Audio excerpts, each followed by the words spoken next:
By 1997, something had changed. People weren't really talking about whether the PlayStation was going to survive anymore. That conversation had mostly disappeared. The machine had proven itself. Developers were arriving, players were arriving, shops were making space. PlayStation wasn't the new thing anymore, but there was still one thing it hadn't fully done. It hadn't produced the game. Not the biggest game or necessarily the best game, but the game that changes how people think. And then Final Fantasy VII appeared. Looking back now, it's difficult to explain how strange that felt because Final Fantasy already feels permanently attached to the PlayStation. But in 1997, that wasn't normal at all. Final Fantasy belonged somewhere else. For years, the series lived alongside Nintendo, and RPGs in general felt tied to Nintendo. If somebody asked where serious roleplay games happened, Nintendo was still the answer most people expected to hear. So when Square announced Final Fantasy VII for PlayStation, that didn't feel like another release announcement, that felt like movement. And there's a tendency now to simplify why it happened. People say Square left because cartridges. That's true, but it misses the bigger story. By the mid-90s, developers had started imagining games differently. They wanted more animation, more music, more scenes, more dialogue, bigger worlds and more spectacle. Storage stopped feeling technical and started feeling creative. Nintendo still had advantages. Cartridges loaded instantly, manufacturing felt cleaner, games launched with fewer compromises, and there was still something elegant about that approach. But discs gave developers room, and in 1997, room started becoming more important than speed. Square looked at where games were heading and made a decision. If they wanted bigger worlds, they needed a bigger canvas. That decision reached further than one game, because suddenly every developer was watching. If Final Fantasy could move, anything could move. And that's the moment the conversation quietly changed. Up until now, people had mostly been asking whether Sony belonged, whether publishers would commit, whether PlayStation could become permanent. Suddenly, the question became something else. Who follows? Because once a series that established feels comfortable moving, movement stops feeling exceptional. Developers start looking around, publishers start looking around, and players start imagining features that didn't exist 6 months earlier. That's bigger than one game. That's a market changing direction. But this wasn't Sony walking alone, and that's important to remember because history compresses these years and makes the results feel obvious. It wasn't. The Nintendo 64 had arrived and people were stunned. Super Mario 64 didn't just look impressive, it felt different. Movement suddenly felt natural in a way most early PlayStation games still struggled with. Nintendo still looked like innovation. The Saturn still had credibility, especially if your world was arcade games, imports or fighting games. Sony wasn't automatically winning, Sony just felt open, and openness turned out to matter. Then Final Fantasy VII finally released, and suddenly, something felt different. Not because people had never played RPGs before, not because nobody had seen cutscenes, it felt different because of the scale. The opening immediately set the tone. Music, camera movement, presentation, the feeling that somebody had directed this instead of simply building levels. And then there were the free discs. That became mythology almost immediately. Free discs felt excessive, free discs felt expensive, free discs felt important. Even people who'd never played it understood something unusual was happening. Games weren't supposed to arrive in multiple boxes. That felt closer to films, albums, events, and people started talking differently. Magazine coverage changed, previews got longer, screenshots got bigger, release dates started mattering. People started saving money, talking about launch windows, waiting. That sounds completely normal now. Back then, that wasn't normal. Games released, you bought them, you played them, you moved on. But 1997 quietly introduced a different idea. Games could arrive, and once players start waiting, everything changes. Publishers notice, marketing changes, expectations change, developers start thinking bigger, players start treating releases like moments instead of products. PlayStation had discovered something dangerous. People were willing to wait, and if people were willing to wait, they were willing to follow.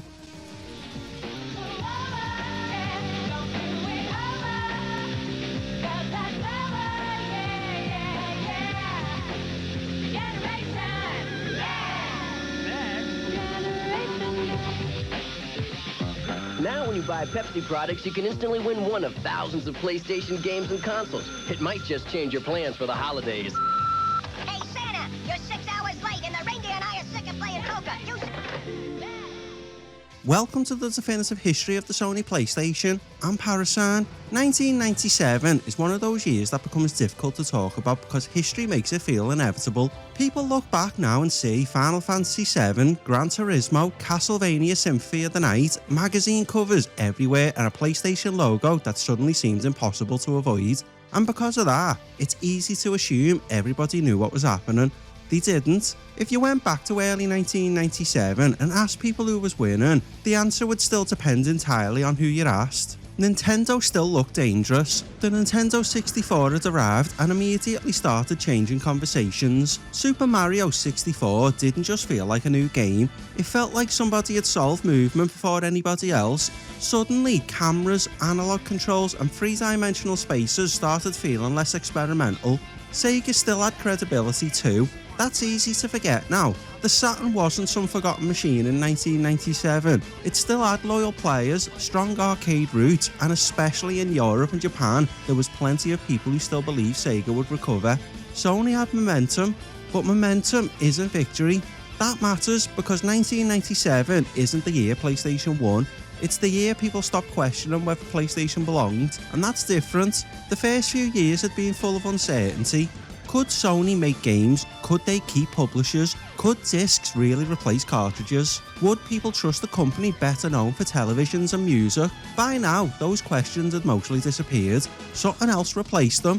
What comes next? And that question changed the feeling of the industry, because once people stop asking whether something will survive, expectations appear. Players expected bigger games, publishers expected bigger audiences, developers expected bigger budgets, shops expected bigger launches. The machine itself started changing too. Controllers evolved and packaging matured, advertising changed, PlayStation stopped feeling like a piece of electronics and started feeling like part of culture. You could feel it in strange places: music shops, magazine racks, school conversations, bedrooms. Games slowly stopped being something people heard, they started becoming something people identified with. And what makes 1997 interesting is that nobody really noticed the shift while it was happening. People weren't saying, "This is the year everything changed."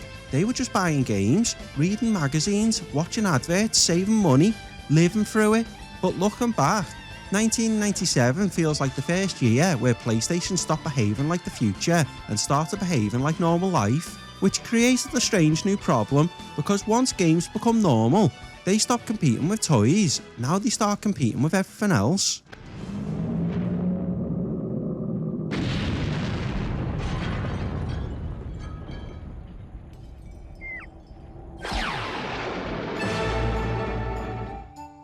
If Final Fantasy VII was the moment people noticed something changing, the biggest story was that it was happening alone. One game doesn't shift an industry, people do. And by 1997, developers had started moving, not physically, creatively. For years, role-playing games had occupied a strange place outside Japan. They existed, people who loved them really loved them, but they still felt niche. They weren't usually the games on front of the magazine. They weren't the games getting television adverts. They weren't the games people gathered around in shops. They felt specialist. You played them because you already knew, not because everybody else did. And for a long time, Nintendo had been the natural home for that audience. That sounds obvious now, but back then, it wasn't unusual to associate entire genres with entire platforms. Fighting games felt connected to Sega, platform games felt connected to Nintendo, and RPGs felt connected to Nintendo too. That identity had been built over years, which is why the movement towards PlayStation mattered. And again, it wasn't one dramatic overnight switch, it happened quietly. Developers started looking at the machine differently. Compact discs gave teams room to experiment, more dialogue, more music, more localization and more artwork, more cinematic ambition. Suddenly, developers weren't only asking whether a game could be made, they started asking whether it could travel. There's a subtle difference between an important one, because localization had always been expensive and awkward. Huge games meant huge amounts of translation, more text, more testing, more changes, bigger risk. Now publishers started believing the audience might actually exist, and once companies believe an audience exists, everything changes. Square became the headline, but they weren't alone. Atlas kept building strange ideas, Enix watched carefully, smaller publishers started finding confidence, and Western audiences started becoming more curious. The magazines changed as well. That part matters. You started seeing more coverage, more previews, more imports, more explanations. Writers stopped assuming readers already understood these games, and now they introduced them, explained the systems and recommended them. They built excitement, and suddenly, people who would have never bought an RPG a few years earlier started paying attention. The Nintendo 64 was producing experiences that looked impossible, but cartridges created awkward decisions for developers trying to make larger cinematic games. Storage mattered, manufacturing mattered, and the risk mattered, and while Nintendo protected quality, Sony encouraged quantity. That opened doors. Not every game became a masterpiece, but more games existed. That ended up mattering, and something else changed as well. Players became more patient. That sounds strange, but it's true. People became willing to sift through games longer, read more, learn systems, follow stories, save progress, and come back tomorrow. That shift ended up changing more than RPGs. It changed expectations. Players stopped expecting games to entertain immediately. Now they expected them to reward investment. That expectation never really disappeared. And looking back, 1997 feels like one of the first years where Japanese games stopped feeling imported. They started feeling like something from somewhere else. Now they felt global. PlayStation didn't invent that, but it became the place where it happened. And once players start following worlds instead of genres, something else starts changing too. Games stop competing with toys, they start competing with culture. Escape to another world.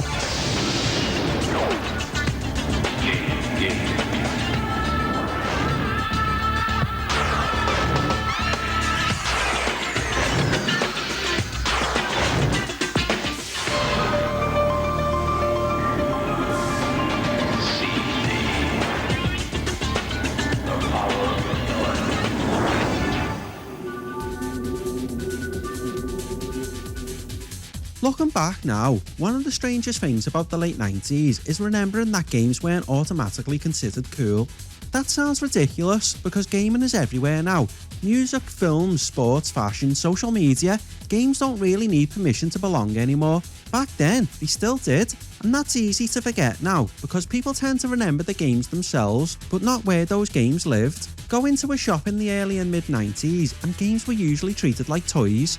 Bright colours, plastic sleeves, cartoon mascots and big logos, parents buying presents. You walk through toy aisles to get them, and that wasn't insulting either, that was just where games belonged. Then 1997 started changing the atmosphere, and Sony understood something before a lot of other companies did. People who grew up with games weren't stopping.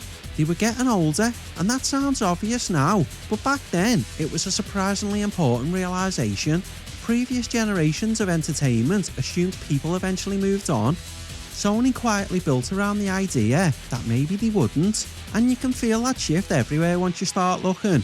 Advertising changed, the colours became darker, the presentation became cleaner, and the language became less exciting and more confident. It was less, look at this toy, and more, this belongs with your music collection. That sounds small, but it wasn't, because Sony didn't just change games, it changed where games appeared. Music shops started carrying them, HMV, electronic stores, places that didn't feel built for children. You'd walk in looking for CDs, and suddenly there was rows of black jewel cases sitting next to albums and films. That changed perception immediately. The boxes mattered too. PlayStation games looked different. Black cases, minimal branding, manuals that felt more like album booklets than toy instructions. The machine itself looked different. Grey, industrial, not trying too hard. And suddenly, games started feeling less temporary, less disposable, more like something you collected. Older. Not adult in the sense people sometimes pretend now, just older. PlayStation became one of the first consoles people openly identified with. You didn't just own one, you wanted to know people who owned one. School conversations changed, magazine covers changed, bedroom setups changed, people put boxes on shelves, people started recognising logos, and people started associating games with music and films instead of toys. Then there was television. Sony advertising in this period became strange, sometimes abstract, sometimes weird, and sometimes not even explaining the games. And that sounds like bad marketing until you realise what they were selling. Not products, but identity. The message slowly became, this isn't what children are doing, this is what people like you are doing. That's powerful, and maybe that's why 1997 feels so important, because PlayStation didn't become cool by accident. It became cool by arriving at exactly the right moment. People wanted permission to keep playing. The people who grew up with games suddenly realised they didn't have to grow out of them, they could grow into them. And once games stop competing with toys, they start competing with music, films, time, attention. That's a much bigger stage. And if games wanted to live there, they couldn't just play well anymore. Now they needed to feel something too. That's a much bigger stage. And if games wanted to live there, they couldn't just play well anymore. Now they had to feel something too. Parappa the Rapper, a great new music video game. Once you played it, you can't get it out of your head. Check and turn the signal to the right. Games were becoming bigger and worlds were becoming larger. Cameras were moving and players were spending longer with the machine, but the controller still mostly belonged to an earlier way of thinking. That sounds unfair because the original PlayStation controller is still one of the cleanest designs ever made. Simple, balanced and familiar. It took ideas people already understood and refined them. But by 1997, developers had started asking more from players.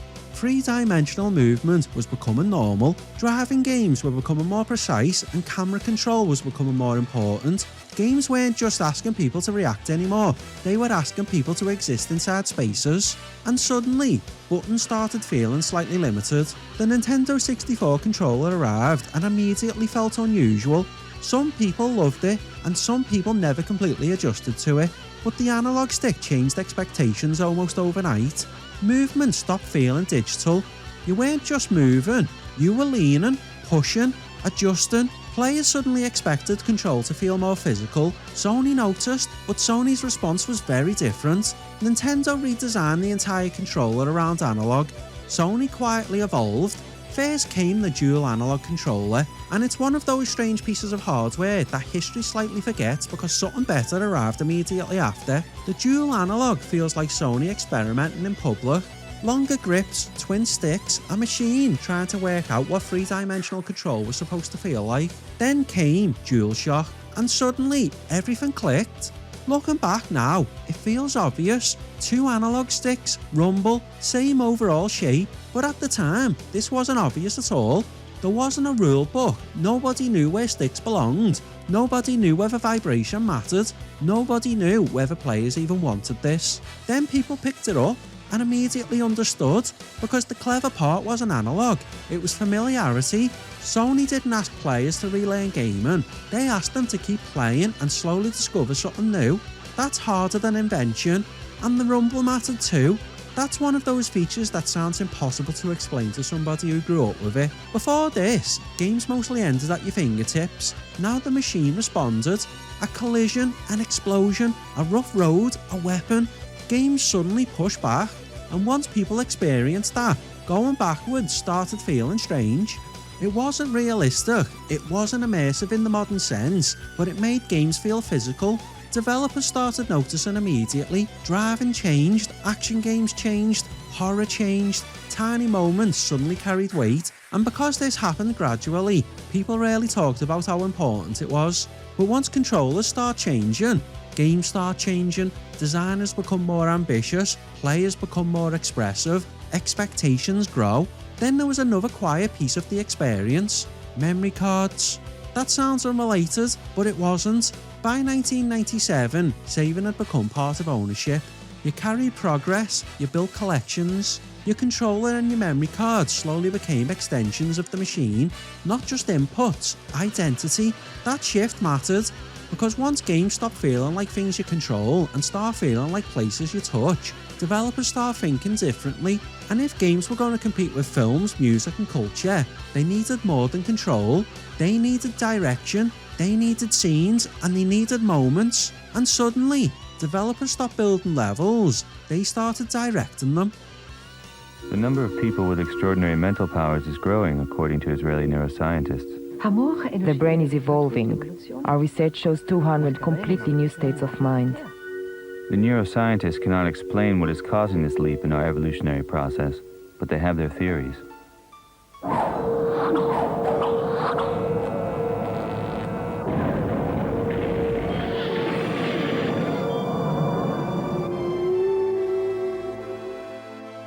For years, developers had mostly been solving technical problems. How do we draw this? How do we move this? How do we fit it into memory? How do we make this machine do something it probably shouldn't? But once technology started settling down, the questions changed. Now developers started asking something much stranger. Where do we put the camera?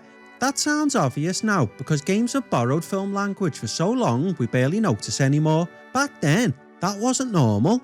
Early games mostly showed you information. They wanted you to see clearly, react quickly, and keep moving. Cinema works differently.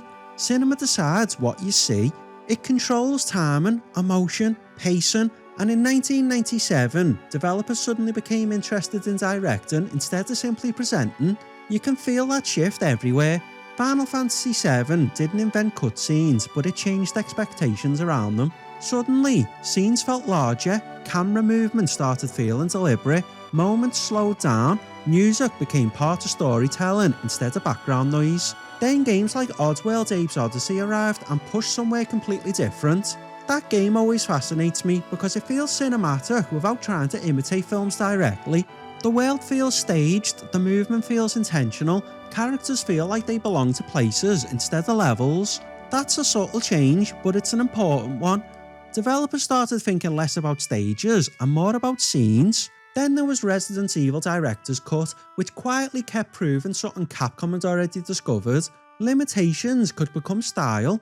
Fixed cameras weren't originally some grand artistic statement. They solved technical problems. But suddenly, those limitations became cinematic language. A hallway doesn't just feel scary because of polygons. It feels scary because somebody chose what you couldn't see. That idea becomes incredibly important later. And underneath all of this, something else was changing too. Storage. Again, developers had more room, more audio, longer intros, more voice work, more experimentation. Not all of it aged well either. There's a funny period around here where developers started adding scenes simply because they could. Long introductions, compressed video, characters talking constantly, games occasionally becoming impressed with themselves. But experimentation matters, because sometimes you have to overdo something before you understand what actually works. Competition looked different here too. Nintendo still focused on intention first. Sony started allowing developers to become more indulgent. Longer intros, bigger worlds, more atmosphere. That openness created inconsistency, but it also created surprise, and that's probably why PlayStation became associated with prestige, because it felt like developers were trying things. Some worked, some absolutely didn't, but players noticed ambition, and by the end of 1997, something else had quietly changed. Games didn't just have stories anymore, they had scenes people remembered. Openings, reveals, shots, moments. People started describing games the same way they describe films. That's important because once players remember moments, they start expecting directors. And somewhere in the background, one particular director had already started preparing to arrive.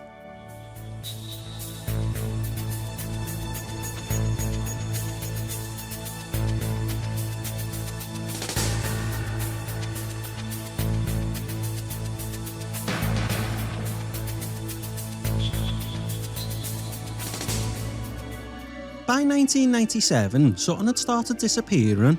The constant need to prove games belonged in 3 dimensions. For the first few years of the generation, everything had felt slightly experimental. Developers were figuring things out in public. Cameras changed every release. Control schemes felt different every month. Entire genres looked like they were being built from scratch. There was a feeling in those early years that every game needed to justify itself. Look at what we can render, look how far the camera moves, look how many polygons are on screen. That made sense. The industry had spent years convincing people this new generation mattered.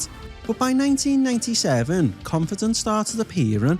Not perfection, confidence. And confidence changes creative decisions, because once developers stop asking whether something can be done, they start asking how far they can push it. You can feel that shift all across the PlayStation library this year. Games started becoming larger in ways that are difficult to explain through screenshots alone. Not just bigger maps, bigger expectations, more systems, more polish, more personality. Players started expecting worlds instead of demonstrations. Gran Turismo became one of the clearest examples of that change, and what I've always liked about Gran Turismo is that it doesn't arrive like a typical racing game, it arrives like somebody taking the hobby seriously. Menus became cleaner, cars became collections, progress mattered, licensing mattered, owning the game became part of the experience. You didn't just unlock things, you built something, and that sounds normal now, but back then, that felt different. You weren't just simply finishing races anymore, you were returning, improving, learning. Games started behaving less like weekends and more like hobbies. Then you look at something like Castlevania Symphony of the Night, and the story becomes even stranger, because while the industry spent years convincing itself everything had became three-dimensional, here comes one of the most confident games of the generation, quietly proving otherwise. It wasn't apologising for being two-dimensional, it was trying to modernise it. It simply became better, larger, more ambitious, more connected. Progress doesn't always mean changing direction. Sometimes progress means understanding what already works, and around here, something else quietly started changing. For years, there had been an unspoken assumption that if the game felt ambitious, cinematic or unusual, they probably came from Japan. That wasn't completely unfair either. Japanese studios had shaped so much of the language of games up to this point that people naturally looked there first. But 1997 starts feeling different. Not because Japan disappeared, actually Japan influence might be stronger than ever, but suddenly the conversation becomes wider. Oddworld Abe's Odyssey arrives and feels completely like anything around it. Cinematic, strange, confident, western in ways that are difficult to explain but easy to feel. Then Crash Bandicoot 2 keeps evolving into something that feels incredibly like PlayStation's own identity rather than simply another mascot game. You had Colony Wars coming out of Europe, showing that scale and atmosphere weren't limited to only Japan. You had Tomb Raider continuing to build momentum and proving audiences would follow characters into bigger worlds. Even something like Wipeout had already started changing expectations around style, and suddenly PlayStation stopped feeling imported. That's a subtle shift but an important one, because for the first time, the machine started feeling like everybody was contributing. Japan, Europe, America, different genres, different philosophies, different ideas of what games could be. Nobody agreed what PlayStation games were supposed to look like anymore, and somehow, that became the identity. You could go from simulation to platforming to strange cinematic experiments to atmospheric exploration, and none of it felt unusual. The machine stopped feeling genre-specific, it started feeling open. Developers arrived and stayed, that meant experiments survived, and once enough experiments survive, entire genres start evolving at once. That changes players. People become more patient, they expected save files, expected progression, expected menus, expected options. Games stopped feeling disposable, now they felt like places you moved into. Collections grew, playtimes grew, conversations grew, and maybe that's why 1997 feels so important looking back. Not because every game became better, actually a lot of games were still awkward, but ambition suddenly became visible. Developers stopped making games that felt finished in an afternoon, and now they started making games that wanted your week, then your month, then your attention. And once games start asking for attention, they stop behaving like products and they start behaving like hobbies.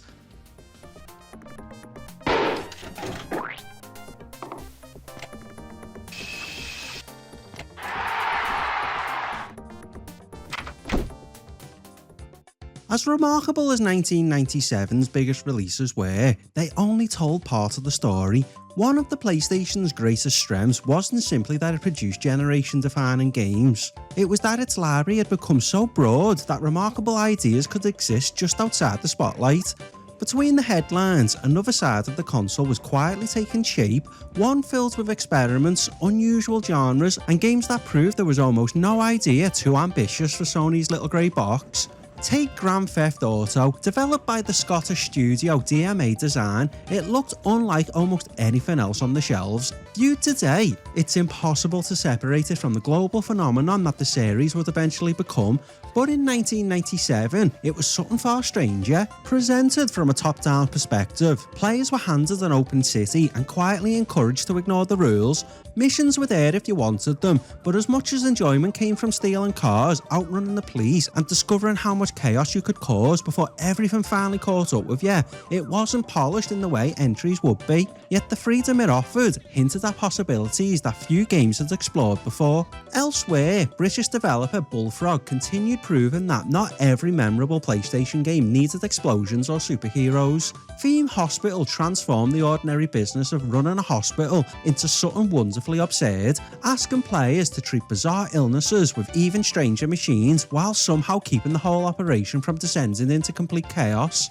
More importantly, it showed that genres once closely associated with home computers could feel perfectly at home on a console, widening the PlayStation's appeal even further. Then there was Parappa the Rapper, a game that almost defied explanation. With its paper-thin art style, infectious soundtrack, and deceptively simple rhythm gameplay, it proved originality could be just as memorable as technical achievement. Long before rhythm games became a fixture of the industry, Parappa showed that PlayStation audiences were willing to embrace ideas that simply made people smile, and the variety didn't stop there. Colony Wars delivered cinematic space combat on a scale that felt almost unrecognisable only a few years earlier, while G-Play's combined futuristic world building with fast-paced aerial action to create one of the console's most distinctive science fiction experiences. Both reflected the growing confidence of European studios, whose ideas were becoming an increasingly important part of the PlayStation's identity. Role-playing fans had more to discover too. While Final Fantasy VII dominated conversations, it certainly wasn't standing alone. Breath of Fire 3 continued Capcom's long-running series with its own memorable world and characters, reminding players that 1997 had become an extraordinary year for Japanese role-playing games as a whole, not just a single landmark release. Even platforming continued to evolve in unexpected directions. Cloner Daughter Phantomile blended two-dimensional precision with three-dimensional presentation, creating a charming adventure filled with imaginative level design and surprisingly emotional warmth. It quietly demonstrated that innovation wasn't about chasing realism or bigger worlds. Sometimes it was simply about finding a fresh way to make people smile. Meanwhile, Heart of Darkness finally emerged after years of development, its beautifully handcrafted animation standing as a reminder that traditional artistry still had a place alongside the industry's rapid march towards three-dimensional experiences. Perhaps that's what truly separated the PlayStation in 1997. Not just the blockbusters, but the scale of everything. Whether you wanted horror, racing, role-playing adventures, management simulations, rhythm games, cinematic science fiction, or colourful platformers, the PlayStation seemed determined to have something waiting for you. No other console quite offered the same variety, and every month the shelves seemed to become a little more difficult to keep up with. The biggest games made the magazine covers, the rest quietly made the library extraordinary, and perhaps that became the PlayStation's greatest strength of all. It wasn't simply becoming the biggest place to play, it was becoming the easiest place to surprise you.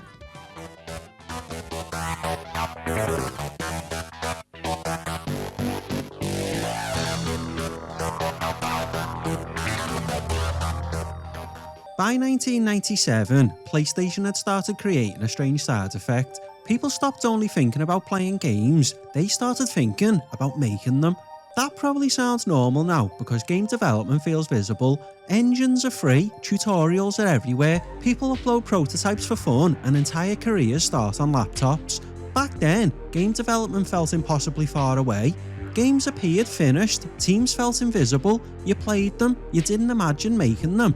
That belonged to companies. Then Sony quietly did something unusual. They opened a small door.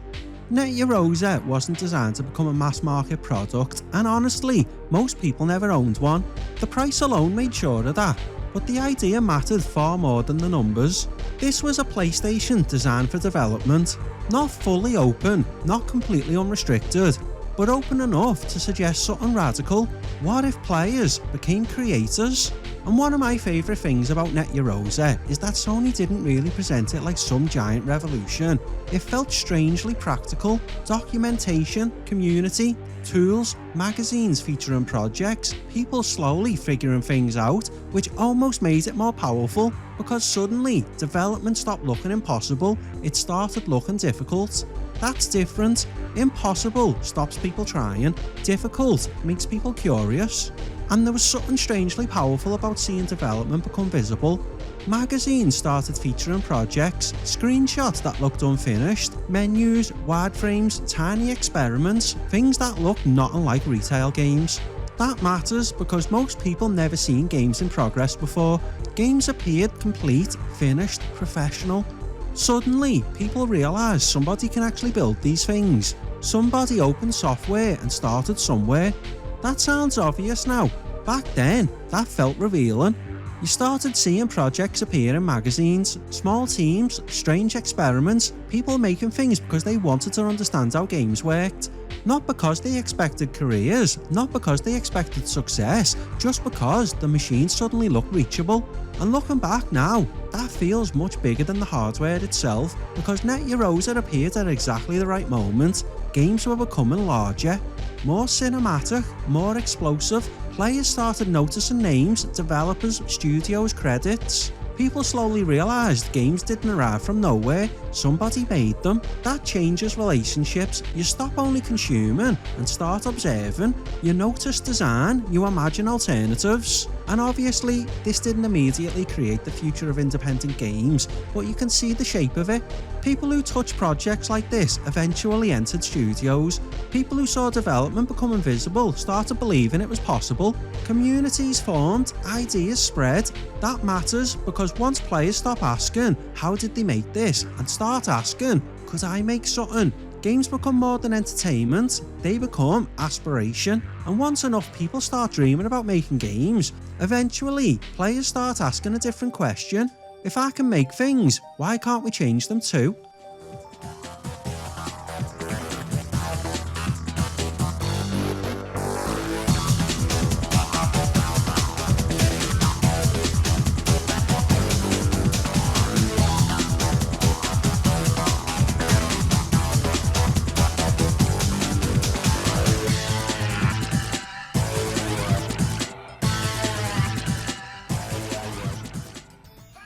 By 1997, PlayStation had become successful enough to create a problem. People wanted more from the machine than Sony intended. That sounds obvious now, because modern gaming is full of updates, settings, communities, and endless ways to personalise experiences. Back then, hardware felt fixed. You bought a machine, you played what the machine allowed. That was supposed to be the relationship. But PlayStation had accidentally become something different, because openness creates curiosity, and curiosity rarely stays inside the rules forever. Part of that came from imports. Players had already started looking outside their own region. Magazine previews appeared months before releases. Japanese games looked mysterious. American releases arrived earlier. Entire communities formed around wanting things that technically already existed but weren't available yet. And eventually, people started asking a simple question: if the game already exists, why can't I play it? That question led people into strange places. Import discs, converters, modification guides, shops that felt slightly unofficial, people learning terms they probably had no business understanding, region locking, boot discs, video standards. Suddenly, owning a console started feeling less like buying an appliance and more like understanding a system. Then came mod chips. Either piracy destroyed everything, or modern liberated players.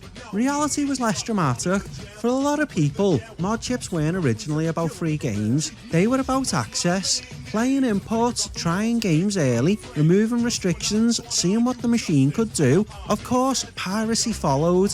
Blank CDs became cheaper, copying became easier, entire markets appeared around it. PlayStation's success made it a target because success attracts attention. But underneath all of that was a more interesting question: who actually controlled the machine? And what makes this interesting isn't modification itself, it's ownership. People weren't trying to become developers, they weren't trying to redesign games. Mostly, they were trying to remove barriers. Access, choice, freedom.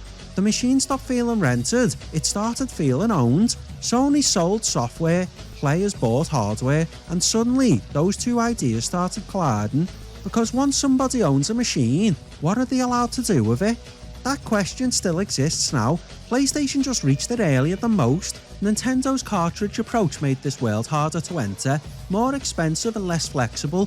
Sega had its own communities but never reached the same scale. Sony ended up in the middle, open enough to encourage experimentation, closed enough to create resistance. That combination turned out to be explosive, and this changed player behaviour in ways people don't always talk about. Players became technical. People owned consoles, compared versions, led hardware revisions, read forums, shared discoveries. Gaming stopped being something that happened entirely on screen. Now it extended into bedrooms, magazines, market stalls and conversations. And once players start changing the machine, they stop seeing it as something complete. They start seeing possibilities. That's difficult to reverse because once people realise systems have edges, they start pushing them. And if players were willing to push the hardware, they were definitely willing to push something else. Expectation.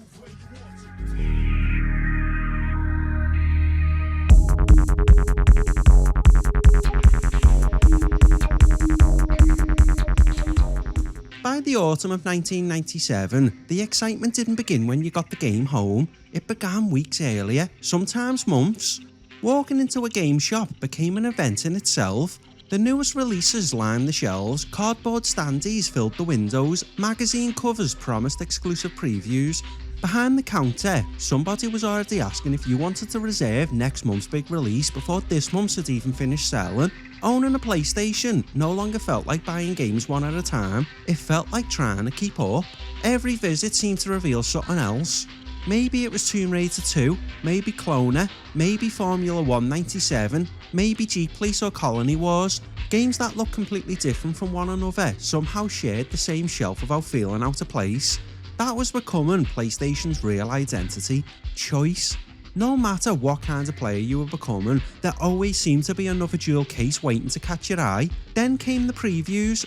Not reviews, but previews. The latest issue of official UK PlayStation magazine landed on the doormat, and somehow unreleased games always felt more exciting than the ones already sitting underneath the television. A handful of screenshots, a short review, a release window that would almost certainly slip. It didn't matter. Half the enjoyment came from imagining what those unfinished games might become. Demo discs only added to that feeling. One level, one race, 10 minutes of gameplay, enough to convince you that the full version was going to be incredible. Those 10 minutes got replayed over and over again. Friends came round just to see something they couldn't actually buy yet. You learned every corner of the demo, because for a little while, that tiny slice of a game was all the future you had. Publishers quickly realised something important. The journey towards release could be almost as exciting as the release itself. Games weren't simply appearing on shelves anymore, they were arriving with months of conversations behind them. Rumours, magazine previews, shop displays, demo discs, speculation. By the time the box finally reached your hands, it already had a story attached to it. That was new. For years, games had almost spoken for themselves, now they arrived with expectations. Some lived up to them, some didn't. Either way, the conversation had already begun long before anyone pressed start. Looking back, that's one of the biggest reasons late 1997 feels so different. PlayStation wasn't just selling games anymore, it was creating moments people anticipated together. And once every major release starts feeling like an event, ordinary games suddenly have to work much harder to be noticed. Drive your PlayStation in a brand new way. And drive it on 42 grueling tracks. No one's ever given you that many. If you wanted an answer in 1997, there was no guarantee you'd ever find one. Today, that feels almost impossible to imagine. Need to beat a boss? Search for it. Can't find a hidden item? Search for it. Wondering if a rumour is true? Search for it. Back then, none of that existed. If you got stuck, you stayed stuck until somebody else figured it out. Maybe a friend at school knew, maybe next month's magazine would have a guide, or maybe somebody has already written about it on the internet. That possibility alone was enough to make people put up with the screech of a dial-up modem and the pages that sometimes took minutes to appear. The websites themselves weren't impressive. Plain backgrounds, blue hyperlinks, walls of text stretching for pages. No video guides, no thumbnails, no recommended content, just people sharing whatever they knew. GameFAQs became one of the places people kept returning to. Boss strategies, walkthroughs, maps painstakingly built using nothing but keyboard characters, long RPG guides that felt more like books than websites. If you found one that looked useful, you printed it. The printer rattled away for what felt like forever, slowly feeding page after page into a tray while your ink cartridge quietly accepted its fate. Those pages ended up folded inside jewel cases, covered in pen marks, coffee stains, and hastily scribbled notes from previous playthroughs. The guide became part of the game. Of course, not everything online deserved to be trusted. The internet in 1997 had a habit of mixing genuine discoveries with complete fiction. Somebody swore they knew the Lara Croft nude code. Somebody else insisted Resident Evil contained an ending nobody had unlocked yet. Every few weeks, another rumour spread through school playgrounds about an impossible character, an invisible level, or a cheat code that only worked if you pressed every button in exactly the right order. Most of them were nonsense. People still tried them anyway, because every now and then, one of those unbelievable stories turns out to be true. That uncertainty made every discovery feel exciting. Nobody knew exactly where information came from. One fan translated the Japanese interview, another uploaded a hand-drawn map after spending an entire weekend exploring every corner of a game. Somebody corrected the walkthrough, somebody else found another secret the following week. Little by little, thousands of players built an entire library of PlayStation knowledge together without ever meeting each other. Not because anyone asked them to, simply because they loved the games. By the time you switched the PlayStation off for the night, the conversation had often carried on somewhere else. A forum, a fan page, an email, a newly updated walkthrough. Tomorrow, somebody might discover something nobody knew yesterday. Maybe it would solve a mystery, maybe it would start another one. Eventually, the guide was folded back into the game case, the modem disconnected, and the family computer switched off. By the time you hit a wall, you already knew where you'd look first. The PlayStation was still sitting underneath the television, yet part of the adventure had quietly moved somewhere else. I'm so glad we don't have to dissect them like they did in the old days. Before you even inserted the game, something else sometimes went into the PlayStation first. A strange little cartridge, usually borrowed from a friend, sometimes bought from the back pages of a magazine, covered in promises that almost sounded too good to be true. Infinite lives, unlock every character, play imported games, skip levels, see things the developer never intended anyone else to see. For a lot of players, a Game Shark or an action replay felt like discovering a hidden menu inside the PlayStation itself. The first time you switch one on was almost magical. Instead of the familiar PlayStation logo, you were greeted by menus full of options you didn't fully understand.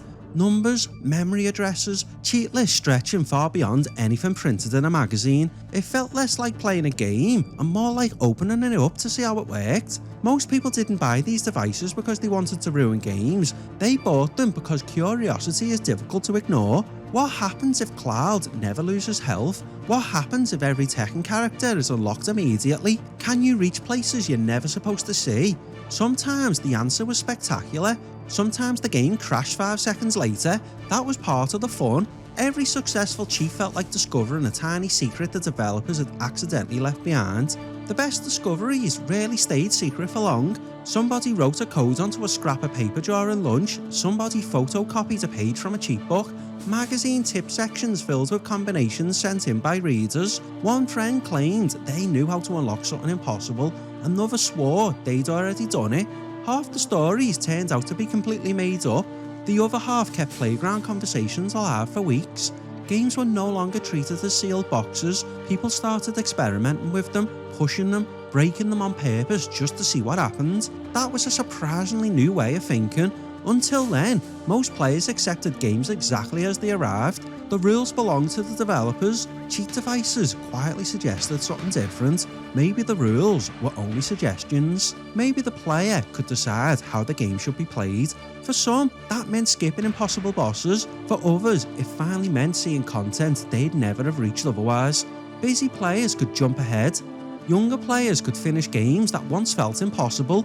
Others simply enjoyed the chaos. Infinite ammunition in Resident Evil, every character unlocked in Tekken 2, absurd combinations that turned serious games into playground experiments. Not every use was about cheating either. Import enthusiasts found entirely different reasons to own them. Certain action replay devices allow players to bypass regional lockouts, opening the door to Japanese releases months before they officially appeared elsewhere. Games that only existed as tiny magazine screenshots suddenly became playable. Menus might be impossible to read, stories might make little sense. None of that really mattered. Owning something from another region felt exciting simply because it wasn't supposed to be there. Looking back, it's easy to dismiss these devices as shortcuts. I don't think that's what they really were. They encourage people to ask questions. What happens if I do this? Can I get outside the level? Is there something hidden behind that wall? Can the game be broken? That curiosity quietly planted the seeds for something much bigger. Years later, it would become speedrunning, modding, data mining, debug discoveries, communities dedicated to understanding games instead of simply finishing them. Back in 1997, nobody was thinking that far ahead. Most people were just trying to unlock everything before the mates did. But that's often how history works. Big ideas rarely announce themselves. Sometimes they begin with somebody typing a strange code into a little cartridge because a friend at school promised it would unlock something unbelievable. Sometimes it worked, sometimes it didn't. Either way, the PlayStation had become more than something you played, it had become something people couldn't stop experimenting with.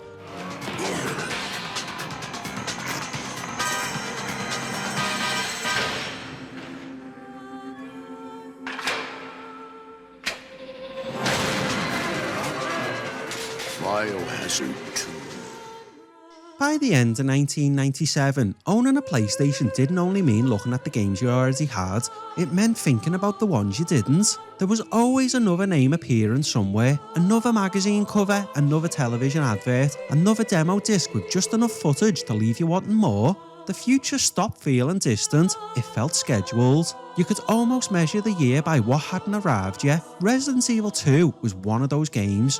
Every new screenshot seemed to reveal another part of the RPD, another creature, another promise that Capcom was building something bigger than the original. Nobody had the full picture, yet everybody seemed to have an opinion. You'd hear rumours in school, read theories in magazines, and wonder whether the finished game could possibly live up to everything being said about it. Then there was Metal Gear Solid. For many players, it looked unlike anything they'd seen before. Not because of explosions or special effects, because it felt deliberate. Every trailer seemed carefully edited, every screenshot hinted at a story rather than simply showing another level. Even before release, it carried a confidence that made people stop and pay attention. The conversations around PlayStation were changing. Instead of asking what had just come out, people spent just as much time thinking about what was still months away. The next Crash Bandicoot, the next Resident Evil, the next big role-playing game. Sequels no longer felt like pleasant surprises. They become part of expectation. That changed the rhythm of being a player. Finishing one game didn't really feel like the end anymore. Somewhere, another one was already waiting. Another preview, another announcement, another promise. Developers started sharing more of the journey as well. Magazine interviews appeared more regularly, behind-the-scenes stories surfaced. You began hearing names that had once been hidden inside the credits. Not because every designer had become famous overnight, but because players had become curious about the people building these worlds. The games suddenly felt like they came from somewhere. PlayStation itself seemed to encourage that feeling. Every few weeks there was another reason to look forward. Another release with its own identity, another series finding its voice, another studio trying something nobody has attempted before. The machine no longer felt like it was catching up, it felt like it was leading the conversation. That's what made late 1997 so exciting. The best memories weren't the games you'd already finished, sometimes they were the ones you hadn't even played. The screenshots you'd stared at until you knew every pixel, the trailer you'd watched over and over again, the magazine interview you'd almost memorised. You were already building memories around games that hadn't released. That's a remarkable thing when you think about it. The future had become part of the hobby. Owning a PlayStation no longer meant simply collecting games, it meant following a story that never seemed to stop moving. Every month another chapter appeared, every month another reason to wonder what came next. And by the time 1997 drew to a close, one feeling seemed to sit above everything else. For the first time since the PlayStation launched, it genuinely felt like the greatest games were still ahead of you.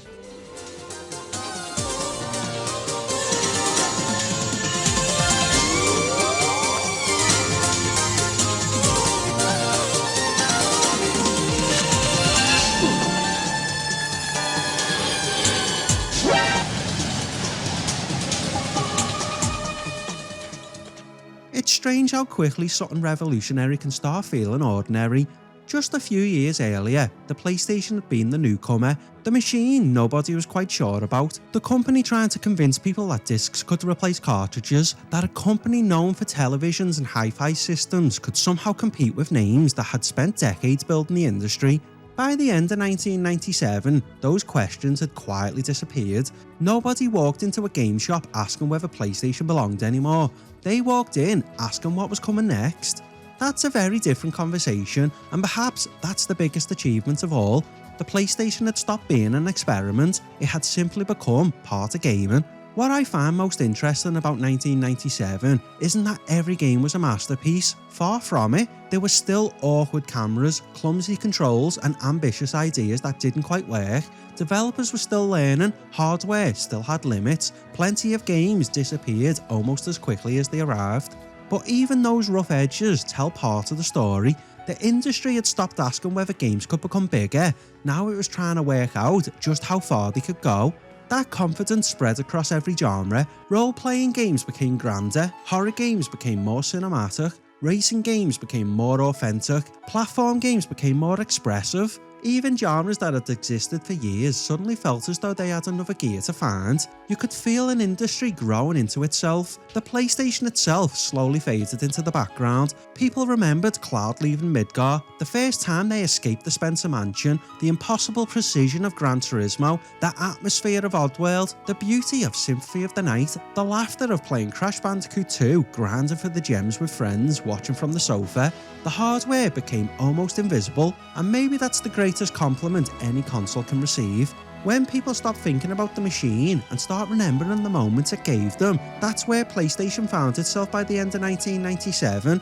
Not because Sony had somehow finished the journey, because it had earned trust. Developers trusted the hardware enough to chase bigger ideas, players trusted the platform enough to follow into genres they may never have tried before.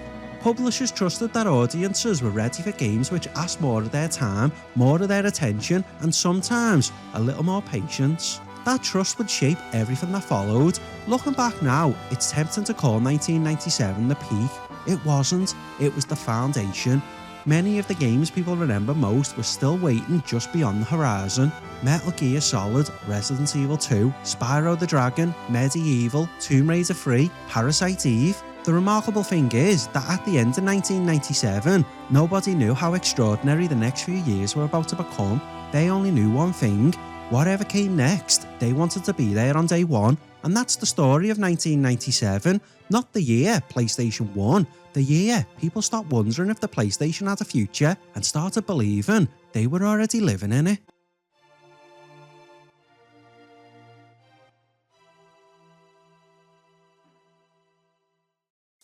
If you enjoyed this chapter and want to keep following the story, subscribe and come along for the journey.